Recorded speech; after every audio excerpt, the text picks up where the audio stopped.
Hi, everyone. My name is Erin Hodson, and I'm an extension entomologist with Iowa State University. And thanks for joining another session of Crops TV. I really appreciate you following along. Today, I'm going to be talking about rootworm management, along with some help from Ashley Dean and Aaron Gassman at Iowa State.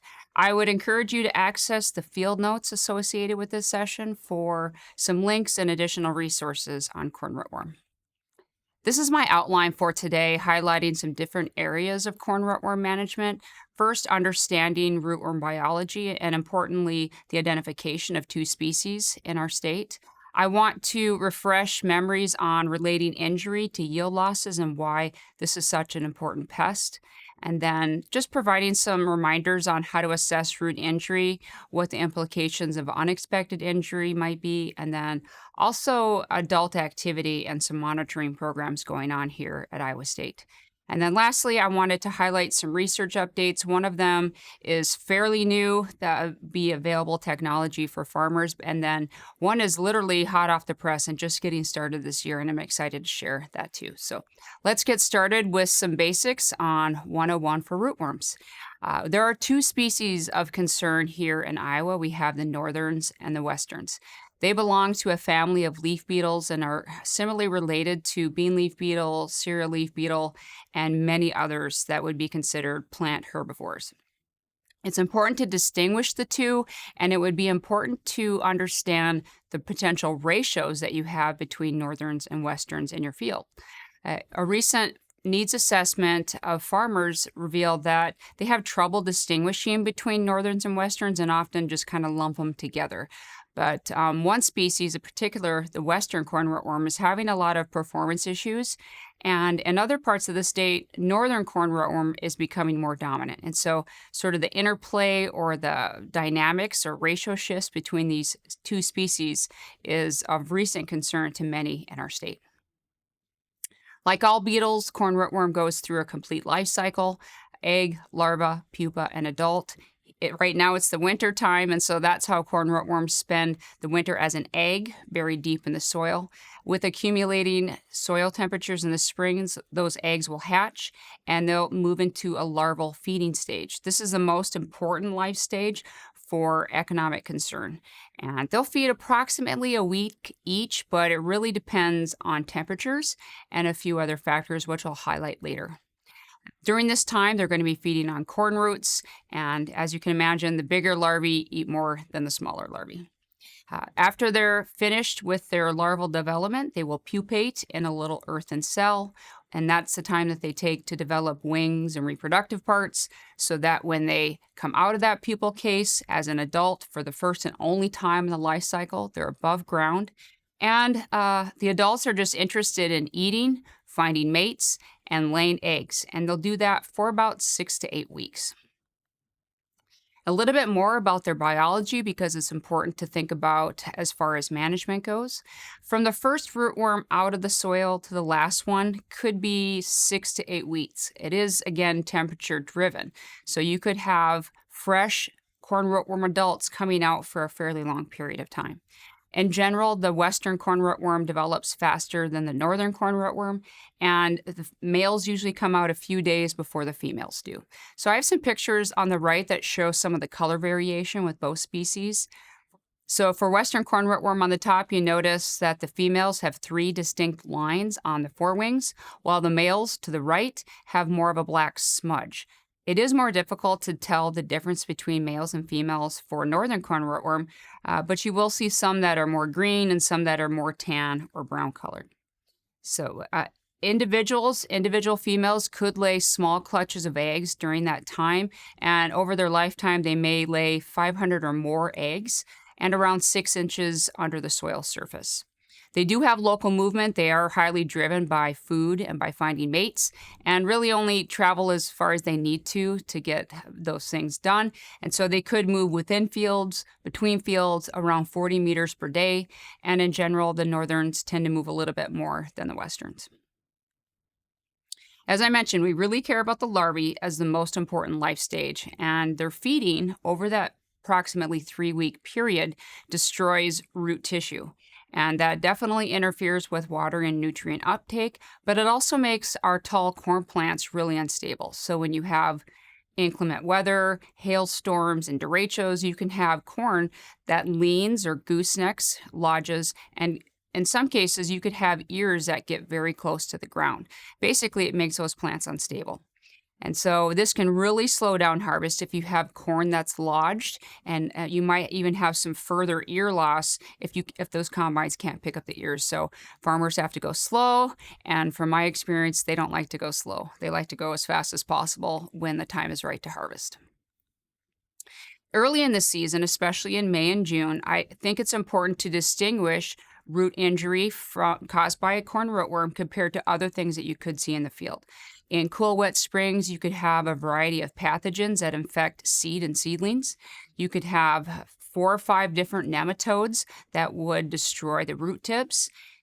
Also, planting too shallow, planting too deep, planting in compacted soils could all make the root systems develop a little abnormally. So it'd be important to know rootworm injury versus other things that you could see in the field.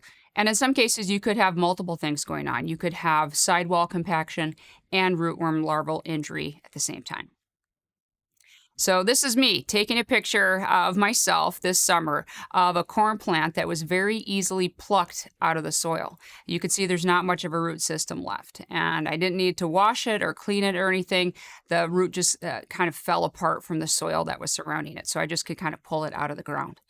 Uh, by the time the larvae hatch, and usually where the corn growth and development is, the larvae tend to focus their feeding on nodes 4, 5, and 6. So these are really important for water and nutrient uptake and stability.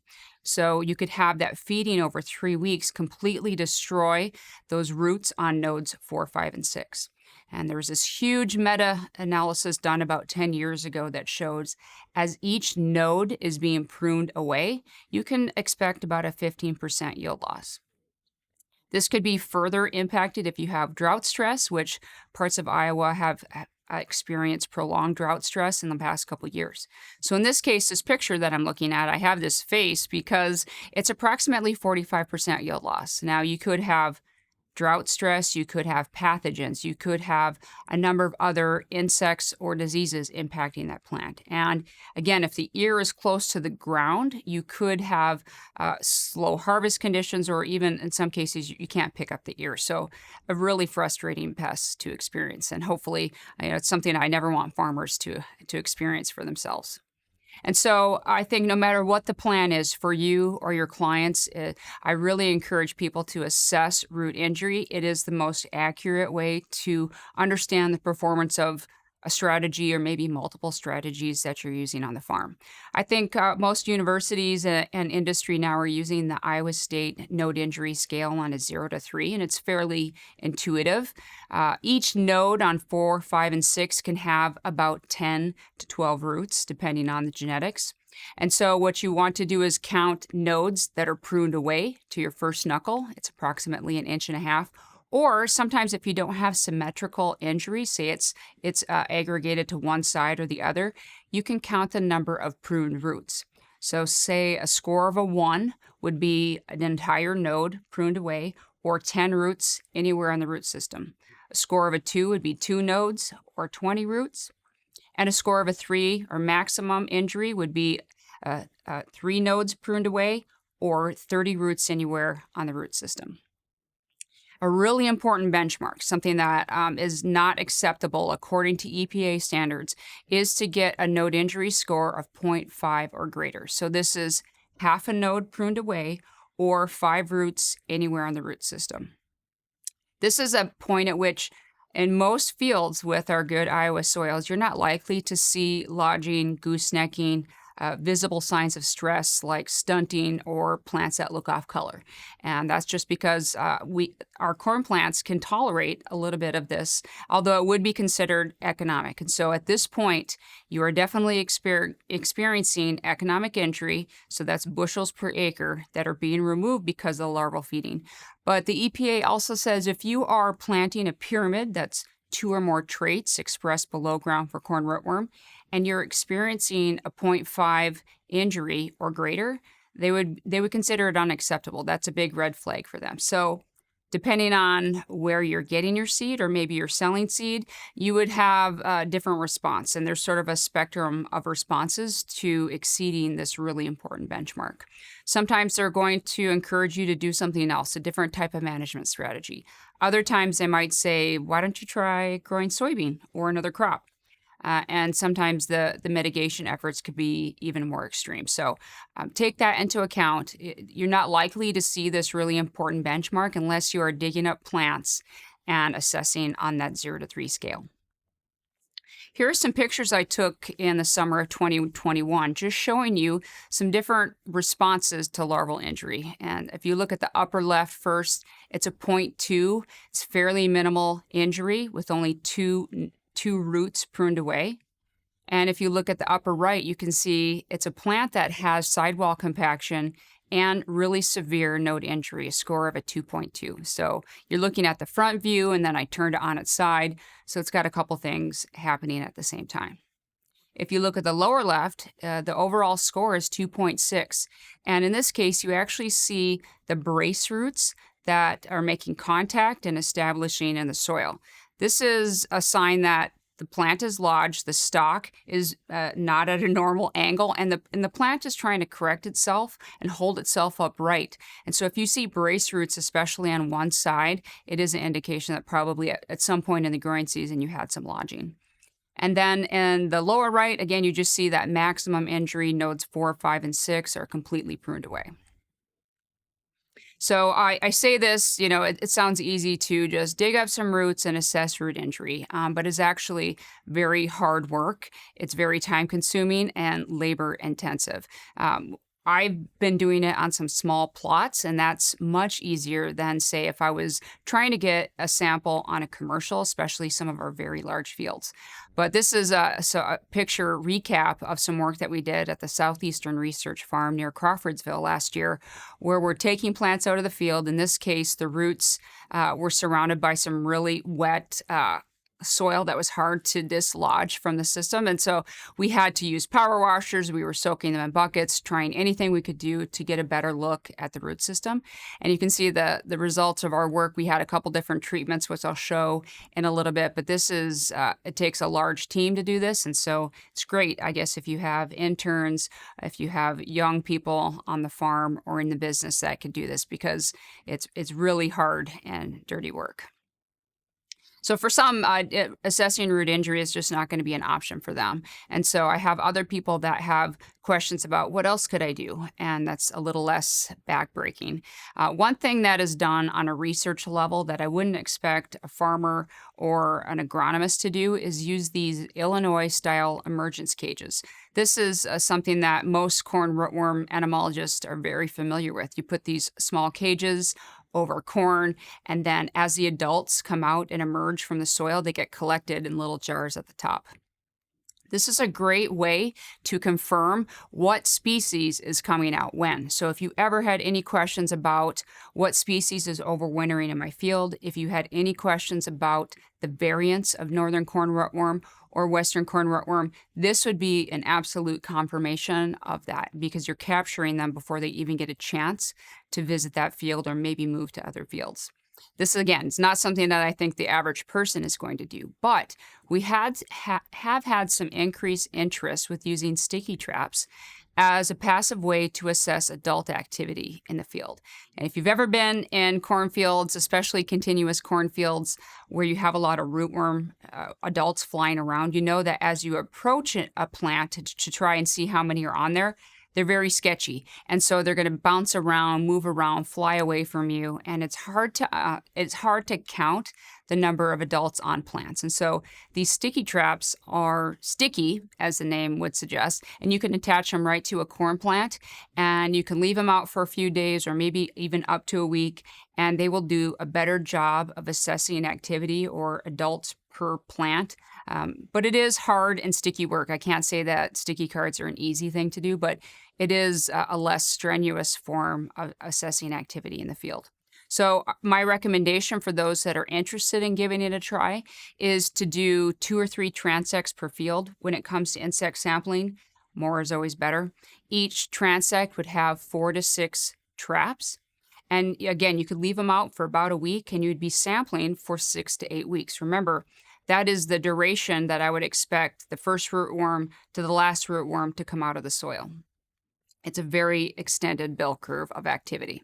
And what you're trying to do as you're swapping out traps is you're counting all the northerns, you're counting all the westerns, and depending on the number of traps and the number of transects, at the end of the day, you're trying to capture the peak adult activity by estimating the number of beetles per card per day. So it takes a little bit of math, but I think that you better understanding if you actually got some out there. And at any point in the season, at the peak, if you had 2 or more beetles per trap per day, that is likely a sign that economic injury is occurring below ground from the larvae.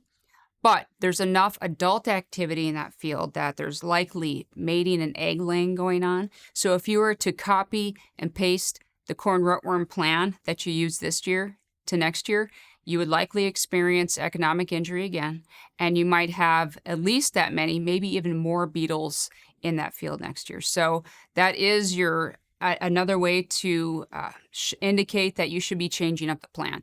Don't copy and paste what you did before because the rootworms adapt very quickly, and so you'd want to mix it up as much as possible, and I'll talk about that in just a few minutes. I did want to share just a little bit more information about the trapping network, which was established at Iowa State 2 years ago. And perhaps you've heard of it, perhaps you participated, or at least know about it. So I just wanted to raise awareness about this network. We've actually made it international, I guess, if you count Canada, which I totally do, in which we now have 12 cooperating states, 5 provinces, and it covers a large geography of North America, and it includes folks from industry, universities, so entomologists like myself, and also the government. And we've gotten some funding from a couple different sources to provide sticky traps to people that want to participate in the network. So the goals of the network were to really improve scouting efforts. I understand that assessing node injury is a really tedious job and not a lot of people do it, but people are more inclined to use these sticky traps. And so I think if they're monitoring, especially in populations over a couple years, they would understand what species they have and maybe even the species ratio. And that's important for implications for management. Or is the ratio changing and depending on the practices that they're using?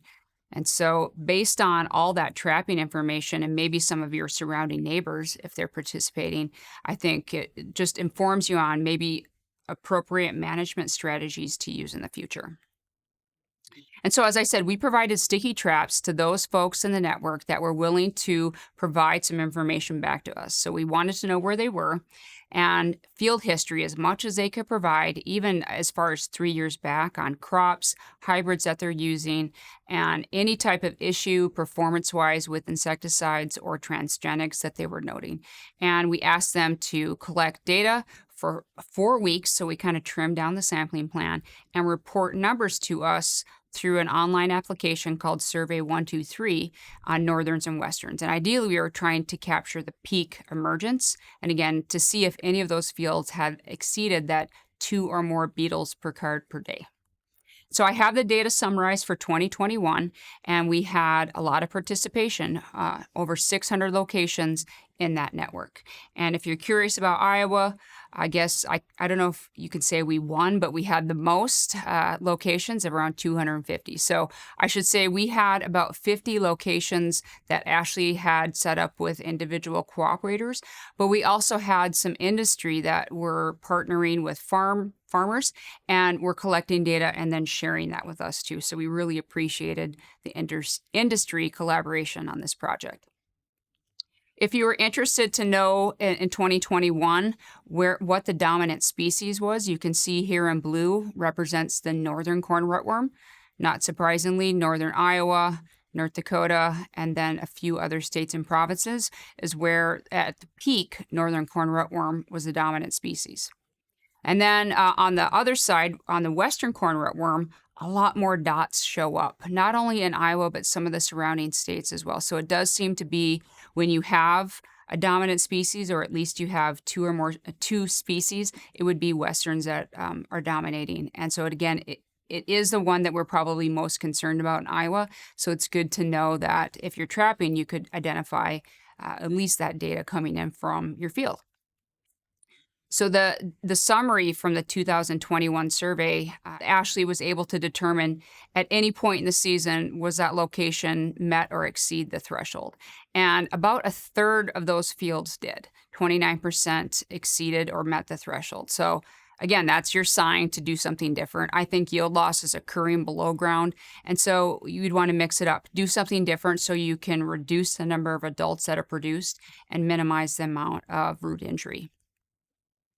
Now, the numbers are still being crunched for 2022. We did increase the number of sites in the network, and we did increase the number of sites in Iowa up 100 from 2021. And so you can see all the dots here. These are all the locations that participated. And if you happen to be in Southwest Iowa, or you know someone that'd be willing to trap, we're really hoping to spread out and get a representation throughout the state. And I know there are some rootworm issues that are happening in that part of the state with confirmed resistance to BT. And so we would love to have some additional cooperators for the 2023 growing season. And Ashley's going to have the full report from 2022 coming out in January. And I wanted to provide a link to that. We put everything here on a brand new website, cornrootwormextension.iastate.edu. That link will be in your field notes. But if you look, you see a little tab that says Adult Trapping Network.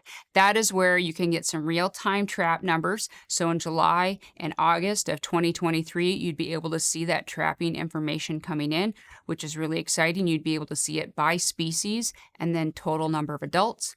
It has some real-time other mapping features and for other pests as well, but we focused our efforts on corn rootworm.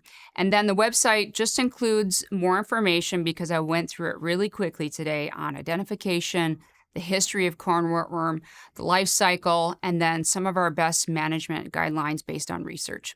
And then because it is a fairly large geography, we put some area contacts, say if you happen to be from Manitoba or Ohio, you'd know who to contact for more information and some more localized management recommendations. And then we have a number of events, lots of field days, in-person lectures, lots of publications coming out. As new products get approved or maybe taken off the market, we put some news and other releases on there as well. So I encourage you to visit that, especially during the growing season. All right, the last section here is just reviewing some management options that we have for corn rootworm. And they've been in our state about 60 years, and farmers have tried everything under the sun to try and suppress numbers and to grow profitable crops. One of the things they used initially was crop rotation, in which they switched to a non-host. Soybean, alfalfa, small grains, anything else is going to be a really effective break of the life cycle because corn rootworm larvae don't survive well on anything but corn. And it still is probably the single most effective thing that we can do today is to grow something else. There's also some biological control happening with natural enemies. This is the brand new project in which I'll highlight just a few slides and introduce that topic. Probably the silver bullet for field crop pest often is the go-to for chemicals. And so we have some different seed treatments, soil applied insecticides, and then in some cases people are using foliar insecticides for adults. And then sort of the latest generation of management strategies includes transgenics, which would be BT, a protein expressed for western and northern corn rootworm, and then a novel technology or suppression tactic, RNAi. So these are all things that are listed as tactics for suppressing corn rootworm. Some are more effective than others. I won't go into everything today, but I'm going to offer just some highlights or a summary, especially coming out of Iowa State and Aaron Gassman's research program. Okay, when I say crop rotation in Iowa, I think people automatically assume soybean, which is often the go-to to switch out from corn. I don't necessarily mean to recommend that it needs to be a corn-soybean rotation for the rest of your life. It could be a rotation that's extended even 2 to 6 years, so you can grow corn for a couple years if you'd like, and then break up the life cycle. If you have animals to feed or other restrictions on maybe why you don't want to grow soybean, there's some other crops out there that can help feed animals, especially if you're limited on where you can drop off that grain, say for soybean, or if you have problems with white mold or equipment restrictions. We're really trying to dig deep on some alternative crops for you instead of corn and soybean. So it doesn't need to be every other year, but you could have a longer rotation. But every 2 to 6 years, breaking away from corn is going to provide you more flexibility so that the next time you do go into corn, you'll have some options that you think would be palatable for you or your clients. All right, I did want to talk about some biological control or natural enemies. And so when I think about the word biological control, I think a lot of people think about predators or pathogens or even parasitoids. So pathogens could be things like fungi, bacteria, and viruses. And if you have listened to Dr. Allison Robertson at all, she's our plant pathologist at Iowa State, and she often talks about the disease triangle. And the conditions need to be suitable for those pathogens to become active. And we have pathogens that are naturally occurring in the soil that when the conditions are right, they infect insects, and you'd see that visibly above ground. Insects that look bloated, off color, maybe they look like a powdered donut, or sometimes they can even look like a black schmear. So that's pretty exciting from an entomologist perspective to know that there's some years, some conditions where you'd have just naturally occurring pathogens. When I say the word nematode, I think people and myself kind of go to those plant parasites. So soybean cyst nematode, there's a handful of nematodes that attack roots of corn and so on. And there's also nematodes that attack people and animals and can make them very sick. But there's also a big group of good nematodes out there that are called entomopathogenic nematodes. So that's kind of just a really fancy word for saying insect-killing nematodes. So they belong in a group of free-living roundworms. I'll probably abbreviate them as EPN, it's easier to say, in which these EPNs are obligate parasites. You can see this waxworm here that's been killed by EPNs. And so these obligate parasites or these nematodes need a host in order to complete their development. And you can see here these nematodes have killed the waxworm. They've reproduced and basically fed off the cadaver. And at some point, the cadaver usually explodes with infective juveniles. And this is the mobile part or the mobile part of the life stage. There are EPNs found all over the world, and they are soil dwelling. So just like the entomopathogenic pathogens like fungi and bacteria, you can have these good nematodes found in soils. And so in some cases, there are some entomologists that take advantage of these good nematodes. So I just wanted, it's a new topic for me. I wanted to provide some more background information to you. So again, there's a high potential for soil-dwelling insects to be impacted by these good nematodes. And because corn rootworms have a good majority of their life cycle underground, we're thinking, could you have the nematodes attacking corn rootworms? Evidence in literature shows that they work in conventional and organic production and many different cropping systems. And we would consider this for EPNs for rootworms as classical biological control with inoculative releases. So this is humans rearing these nematodes and purposefully releasing them into targeted areas.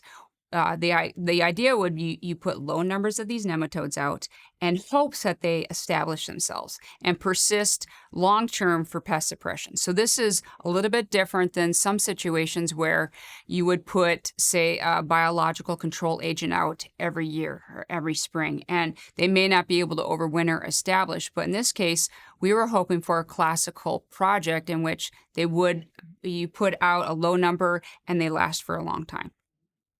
So this work was started quite a few years ago by an entomologist, Elson Shields at Cornell. And he has been looking at a number of different nematodes and found basically 3 different winners, and I have them listed here. He has said that the rearing process is simple, although I was looking at some of his protocols and I might beg to differ on takes quite a few steps and a lot of specialized equipment. But he actually described it as a low labor process on rearing or generating these colonies of these good nematodes. He started initially this project because he was interested in reducing alfalfa snout weevil, which is a beetle that attacks alfalfa in New York and the northeastern part of the United States. So he has a fairly detailed spray guide on once he provides the nematodes to you on how to get the nematodes into equipment that you can spray and establish in field. So I provided a link there if you have any questions, but again, it does require some special equipment to actually spray these nematodes. I have a picture here of a grub. It'll eventually turn into a Japanese beetle later on in its life cycle, but I thought it would be a good way to show you a side shot here of how the EPNs find new hosts. So insects breathe through small openings on the side of their body known as spiracles. And the infective juveniles, remember this is the mobile part of the life stage of these nematodes, are moving through the soil and they find these openings or these spiracles and enter the body that way. Or they can enter the mouth or any other type of opening. So I think it's interesting. I don't have time to talk about it today, but there are some insects that can defend these infective juveniles and they'll close their spiracles to try and minimize the amount of attack from these juveniles. But oftentimes it's the easiest way to enter the body.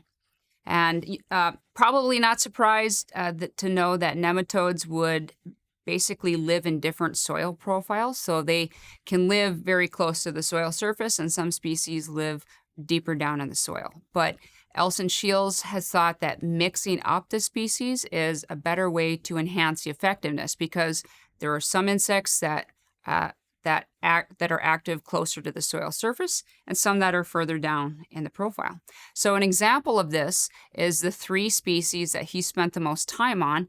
There's a species that spends most of its time the top 2 to 3 inches, one that you can find in the top 8 inches, and then his third one, Bacteriophora, in the top 15 inches. So if you think about where rootworms like to spend the winter and where the larvae are feeding versus grubs, wireworms, seed corn maggot, these nematodes are not generally specific to a species, but you would have pests feeding in different parts of the soil profile, and this mix of nematodes he found is the best way for overall pest suppression.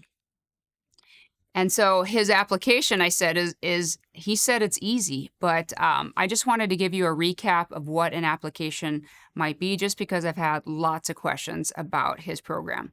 The temperatures need to be around 65 to 75 degrees, and you need to apply the nematodes just before dusk because they can desiccate or are impacted by UV light, so they're pretty sensitive. And so he rears these nematodes on waxworms, and so you get these cups of infective juveniles, waxworms, and everything else. And so in order to apply them in a way that's almost like a liquid form, you need to filter away some of the debris and the waxworms, and you need to keep it agitated and aerated. So as you get the shipment, you need to be able to have this agitation, keep it at 65 to 75 degrees, which is sometimes hard in the summers.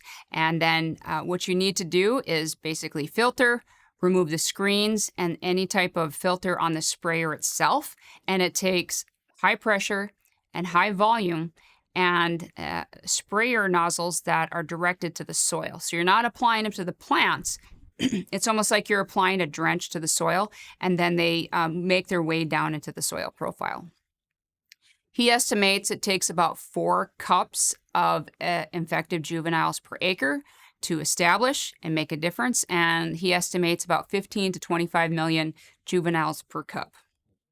And so you can see a fairly small piece of sprayer equipment that he used when he was working on alfalfa, but that doesn't seem like something that's maybe attractive to Iowa farmers. And so we've stepped up the game a little bit for the size of agriculture here in Iowa. And so I'll talk about that in just a minute, but what Elson has done is, are they working? Are they establishing? He wants them to have a fairly long or sustainable establishment for this pest suppression. And so, in order to assess whether it's working or not, he'll go in 30 days after the application, take soil cores, and he'll expose the soil cores to wax moth larvae for 7 days. And so, that top picture is what they look like when they're healthy. And then 7 days later, if you have infective juveniles and moving to those waxworms, they can turn brown or black or bloated, off color, and many other things. Or sometimes they just explode. So he's been able to release these nematodes in alfalfa and corn and be able to recover them 5 or plus years later, which he would describe as like a fairly good establishment for these biological releases. So this graph is a little bit hard to see, but this is the data that he was able to produce for 2 different types of nematodes, either a single species, and then he did a combination or a mixture of applications in alfalfa. And you can see he started, he released these nematodes, and 6 years later, he was still able to recover, in at least the combined species, 43% of the soil cores had nematodes. So that's a fantastic level of establishment and is really contributing to the alfalfa stands in New York, in which they were normally able to just get 4 years, and they have been able to extend the stand duration to 6 years of healthy, productive stands because of the establishment of the nematodes. He was also interested in trying some other crops and other pests, and that's when he did get into the corn rootworm world. And so he, again, is doing this in New York, but he also did this in some other areas of the United States, especially Texas, in which he applied nematodes to different corn types. So you see on the left, he had non-BT or refuge corn. This was done in 2014, so he did have some single traits, including Cry 3435. Cry 3BB1, and then he did a pyramid, which we would know as smart stacks. And so he used that 0 to 3 node injury score to evaluate the effectiveness of the EPNs with and without transgenics. And so in a refuge corn, you see the node injury, just naked corn, was about 1.75. So that is, I would expect the yield loss to exceed 30%. But when you add a combination of nematodes, you get significant improvement of node injury scores. And in this case, it appears at least 2 years after. In the traded corn, the node injury was already pretty low, and the nematodes didn't necessarily contribute more to that. But I think the situation from 2016 has changed quite a bit, and it'd be hard to compare the production of corn in New York to Iowa. And so we wanted to try it for ourselves. And actually, I should say Aaron Gassman is doing this work. So yeah, he's very well known for his evaluations of BT and insecticides and looking at rootworms on a landscape level. And he's trying the nematodes in Iowa for the first time in 2022. So he's actually just starting with a single species, and he did releases at 6 locations this summer. He used 4 different Iowa State research farms, and then he was also able to do 2 drenches or 2 applications on commercial farms. His goal was to do 2 applications at each site, but because of some weather conditions, some sites only got 1 application. I have the nozzle type on there in case you were curious, and you can see we were able to ramp up the application a little bit, in which he was spraying a lot more area than they did in New York. There's a graduate student, Kendra Chaston, that is working on this project. And you can see here she's testing the nematodes for effectiveness on waxworms, and these worms have exploded with infective juveniles, so they're definitely active. She is going to continue assessing the establishment and the persistence of this nematode in these fields for the next couple years. I think she's going to do a soil cores in the spring and the fall to compare the establishment numbers, and then assessing on the node injury scale with and without BT, some of the things that Elson was doing, but in an Iowa setting. So unfortunately, I don't have any data yet, but more to come. And so hopefully for Crops TV Season 4, I'll be able to show you some data. I did want to just remind people, hopefully you've heard of the BT trade table before. It's a publication that gets renewed every year. I think it's great because a lot of people, especially farmers, are thinking about the trade name and not necessarily understanding what toxins or events are included in those packages. And so it's a fairly complicated thing. It gets bigger every year. It changes every year because the trade names are phased in and out with industry. I think one of the most important columns of this table, I don't mean for you to read this on the screen, but you can download a free version, again, every year if you'd like to, is this column right here that talks about resistance. So, of course, this is for the US and Canada. But when it comes to resistance in Iowa, basically we're thinking about Western corn rootworm, and you can see WCR on many of these trait packages. We also have a couple other pests that are listed on there, like corn earworm, fall armyworm, and northern corn rootworm. Although we haven't confirmed northern corn rootworm resistance to BT in Iowa, it is prevalent, or it has been identified in North Dakota. So it is something that the list is growing every year. The list never gets smaller, it only gets bigger. So something to keep your eye on would be the pests that are resistant to maybe some of the trait packages you or your clients are using. I have talked about BT performance for Western corn rootworm for a number of years, and I just wanted to briefly recap how Aaron Gassman's lab is doing that. So they have a colony of susceptible Western corn rootworms that they always use as a control compared to individuals that they collect from the field. And he uses their offspring and measures survival on different types of corn. So he has BT corn, and usually for the last couple of years, it's been pyramids because that's what farmers have access to. So those are shown in the black bars. And then you have the non-BT or refuge corn in the gray bars. And so as an example here from 2020, he assessed the survivorship on his control. These are his lab colonies. And you can see you would expect the lab colony to be fairly susceptible to BT. And it is. You have very low survival on BT corn. And when they're fed on refuge corn, it's around 30 to 40% survivorship. So that's fairly typical over about 10 years of research. When he exposes individuals from commercial fields where they suspect they have poor performance, you can see that there is generally no difference between the survivorship on BT and non-BT. So this is hopefully not a surprise to anybody. He's been doing this work for a long time. But if people are suspecting a problem, they have high root injury scores, or they have a lot of adults in the field, you could just expect that the product is not working as it once used to or as it should anymore. And so he does all these types of combinations with and without insecticides for a long time. One thing that he is also interested in is the practice of layering BT transgenics and soil-applied insecticides.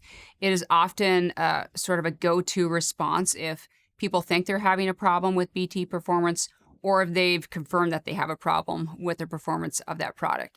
And so I think this is a good example of different comparisons from problem fields and control fields for a couple different kind of combinations. So the first couplet would be non-BT or refuge corn, and the second couplet would be adding a soil-applied insecticide. And then at the time of 2016, he also evaluated Cry 3BB1 fields and then added a soil-applied insecticide on top of that. So the usual metric for success of any type of management strategy is evaluating root injury.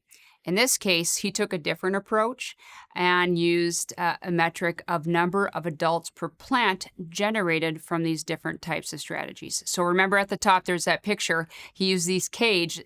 These cages are sometimes used actual physical camping tents to capture a larger area. So he is monitoring the number of adults that are coming from these different treatments. He's doing this because in some cases when you're using soil-applied insecticides, it protects a very narrow area or root mass, basically very close to the stalk, and it may not protect the roots that are extending further out and further down, depending on the soil type, temperature, and genetics. So the purpose of soil applied insecticides is basically protecting the core root system and keeping those plants standing. You could still have larvae feeding on the periphery root system and able to complete development. And so he was looking at that and measuring number of adults produced. And so you can see here the different responses for these couplets from problem fields and control fields. And a couple things that I would like to point out is that, say in these last two couplets where you're using a trait with and without a soil applied insecticide, you don't see a significant difference in the number of adults generated from adding on a soil applied insecticide. There's a numerical difference, but biologically or practically, generating 15 adults versus generating 22 adults, in my mind, is just too many. That's more adults that are produced. Likely the number of larvae feeding below ground was at least that many, in which I would expect economic loss or injury to occur. I also think about in the case you had a significant improvement in that last couplet by adding a soil applied insecticide. But it wasn't any different than if you had just had the trait alone. So I wonder about the financial costs of layering of strategies like BT and soil applied insecticides, where you don't see a significant benefit in reducing the number of adults that are produced. So it's been shown at Iowa State and also by some entomologists at the University of Nebraska that when you add additional stressors or strategies like transgenics or insecticides, and you challenge those rootworm larvae, that it will delay or prolong the development. So instead of 3 weeks, it may take a little bit longer. And if you remember at the beginning when I was talking about the biology, you can see here general trends for western corn rootworm on the top and northern corn rootworms on the bottom. That females are in the black bars, males are in the gray bars. The general trend the biology is that westerns develop a little bit faster than northerns, and males develop a little bit faster than females. He challenged these larvae to different treatments. So he had a group of non-BT and BT corn, and each hybrid had a couple different treatments associated with it. So he had a control, which is nothing, P1250, which would be Poncho 1250, or the high rate of insecticidal seed treatment, and then Aztec, which would be a soil applied insecticide. And again, without even looking at basically days to emergence, you can see these general trends that if they're challenged to BT or they have BT plus an insecticide, it takes them longer to pupate and become an adult versus if they're feeding on non-BT corn. And so another way to say that is it is prolonging that emergence period from the first rootworm that you see, likely around silking, to the last one that you might see. So 6 to 8 weeks could be extended even further. And a really negative consequence to this is that you have less interaction between susceptible and resistant individuals. As an example, on the top, you have a western corn rootworm male that is feeding on refuge corn. It's as easy as it gets. It takes about 18 days until they emerge. As opposed to a female western corn rootworm that is feeding on BT corn plus Aztec, it takes her about 42 days to emerge. Now, these are the two individuals, say within a cornfield, we want them to get together and mate and dilute those powerful genetics that can withstand BT and soil applied insecticides. And unfortunately, this is not happening. You have sort of this early flush that comes out that are feeding on refuge corn. They would be considered susceptible, and they're not getting a good chance to interact with those individuals coming out later in the season. So in some cases, you could have a field that's performing very well, say with BT plus Aztec, and quickly, within 3 growing season, you're seeing a lot of root injury. You're seeing adults, more adults than you should. And then you could assume that you have resistance in that field because you're not seeing the root injury scores low like you did a few years ago. And so this is what's happening in Iowa and some other states, is that you have a very quick acceleration when you're layering strategies on top of each other. And so I'm not going to go into a lot more detail, but because I've talked about it for a couple years, but just reminding everyone that through Aaron's research, he's confirmed resistance to all 4 BT traits that we have for western corn rootworm. And he's also confirmed cross resistance between the 3 Cry3 traits. So they perform virtually equally now, even if they haven't been exposed to those individual traits. He has not confirmed cross resistance between the Cry3 traits and Cry34, 35 traits yet. But he is noticing that the number of problem fields and the number of resistance fields that he is confirming is increasing, and the geographic range is expanding. As I mentioned before, we can find them in southwest Iowa, basically all four corners of the state. Anywhere where there's continuous corn production is where he's starting to see the problems starting to pop up. Aaron responds to fields where a farmer says, I think I'm having a problem. And it's a fairly lengthy bioassay. A year later, he will say, yes, you have a problem. So it's not exactly surprising or innovative research it's been happening for a long time. But Aaron has also been sampling fields not known to have any performance issues. They look fairly good above ground, and he does the same type of bioassay, and he's been able to show that there is some level of Cry3 resistance in all Iowa cornfields. So no matter what you're doing, no matter how much you're mixing it up, or maybe you are in a continuous corn system, there are going to be more survivors from Cry3 exposure than there were a few years ago. So there is a sort of a raised or heightened sense of awareness for this because we're just seeing a lot more rootworms out there. And then lastly, I did mention at the beginning there was a novel technology for rootworms when it comes to transgenics. And maybe you've heard about it and maybe you've had a chance to try it. But if not, just a quick recap of this novel technology. It's called RNAi, and the I stands for interference. And it's another way to say that, of course, I'm not an expert in this area, is that the interference provides gene silencing, and which is sort of shutting down metabolism pathways. And of course, if you don't have metabolism working in your body, you're probably not going to live for very long. And so these experts have developed RNAi specific to western and northern corn rootworm, and they've been able to transgenically put that into the corn genetics, just like they did for BT. So these pathways take a little bit to run out of gas. And so it is not the quick acting mortality that you would see with BT if they're susceptible. It takes about 4 to 6 days to die. So on the left, you see 3 rootworm larvae that are healthy. And on the right, you see 3 rootworms that are smaller, and they're not doing very good. They're probably not going to make it to an adult. And so you have either lethal or very significant sublethal effects in which we wouldn't expect them to contribute like a healthy rootworm.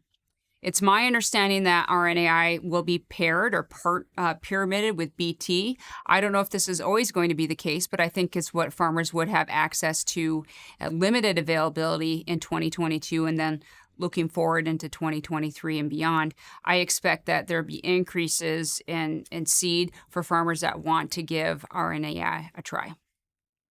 I have a little bit of data on small plots that I'd like to show you looking at RNAi performance. And again, maybe you've been able to see this with some industry demonstrations or maybe even got to try it on your farm in 2022. I showed you a picture of when we did the root dig at the southeastern farm near Crawfordsville in 2021. We had 4 different treatments out there, and we assessed root injury at the end of the year.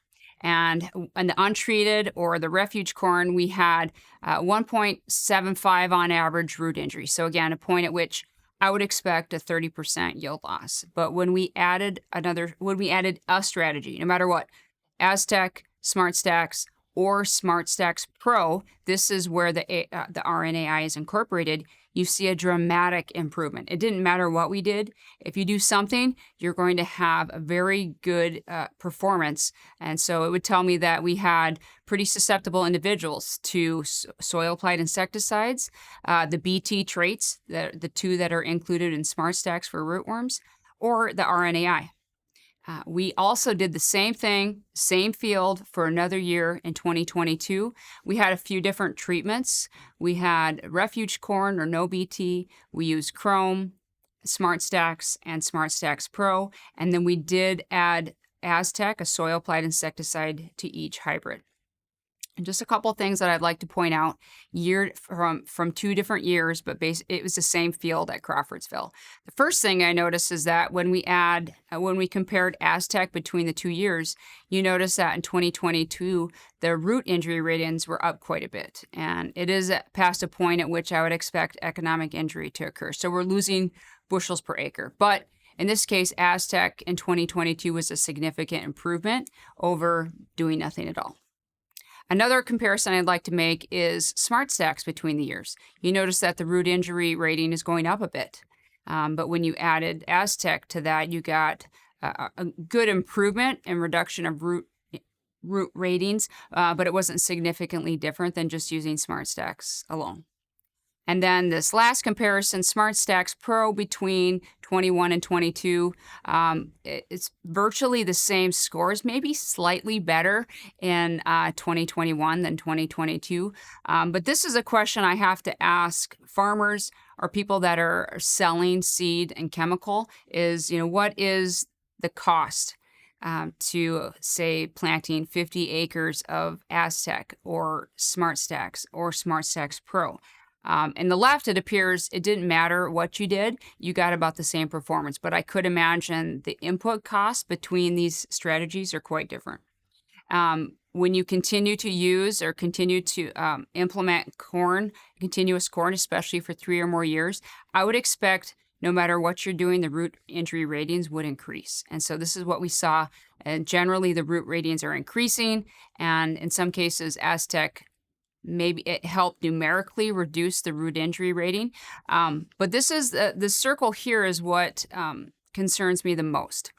When I see significant improvements of layering, say I'm adding Aztec, I have to ask myself, is the BT working as it should? Or is the soil applied insecticide now doing the heavy lifting, which it appears to be? So I would expect continued exposure of products, whether it's transgenics or insecticides, to be the return of effort would decline the more years I'm using it. And so I don't know the profit margins as well as maybe a farmer or someone who's selling chemical or seed, but you certainly do. So it is something to consider is that I want to mix it up as much as possible and to know what's working and what's not. These are really good comparisons that a farmer could put in their field just to assess if the plan is working or if the numbers are kind of climbing or inching up over time. So if I could summarize the strategies for suppressing corn rootworm, crop rotation is the single most effective thing, even after 60 plus years, that we can do to prolong the strategies that we might want to use the next time we grow corn. There's been some variable responses to soil-applied insecticides in Iowa, depending on the soil types, moisture, temperature. Some years it works fairly well and others not. So that is really dependent on the placement or where you are in Iowa. I wouldn't say seed treatments are a recommended strategy for corn rootworm just because the larvae are active about 2 months after planting.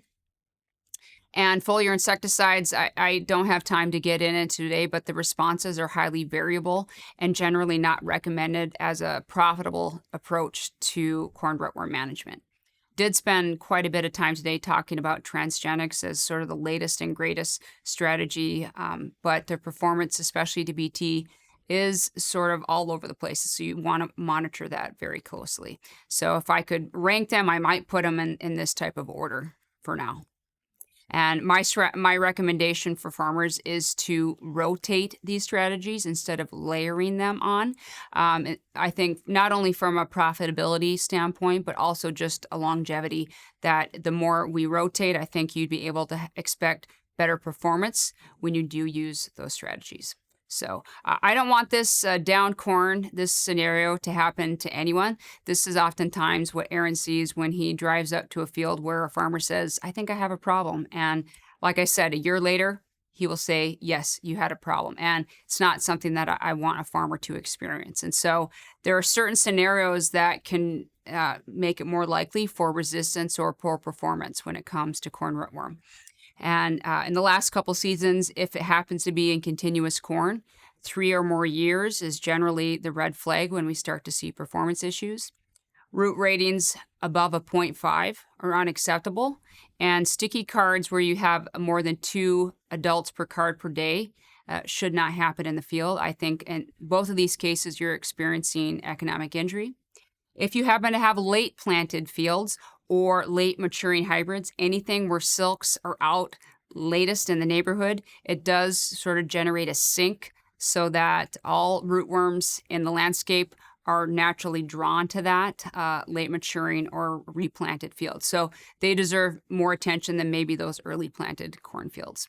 Those fields that have a lot of weeds, volunteer corn, within or around fields also should be of high concern, and you want to get on top of that as soon as possible, not only for agronomic reasons as far as weeds and volunteer corn, but to know that any weed or volunteer corn that produces pollen is a food source for those females as they're moving around the landscape. And so we want to make those areas as unfavorable as possible by removing weeds and pollen sources.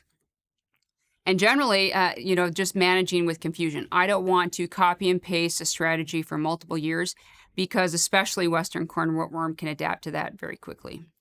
And then my takeaway points, if I could have you remember these, especially as we go into the 2023 growing season, is that we can very reliably relate root injury to yield losses. Approximately every node that is pruned away is a 15% yield loss. And you could have other things that add on to that, sometimes experiencing 3 nodes of injury plus other factors related to weather and other diseases and pests.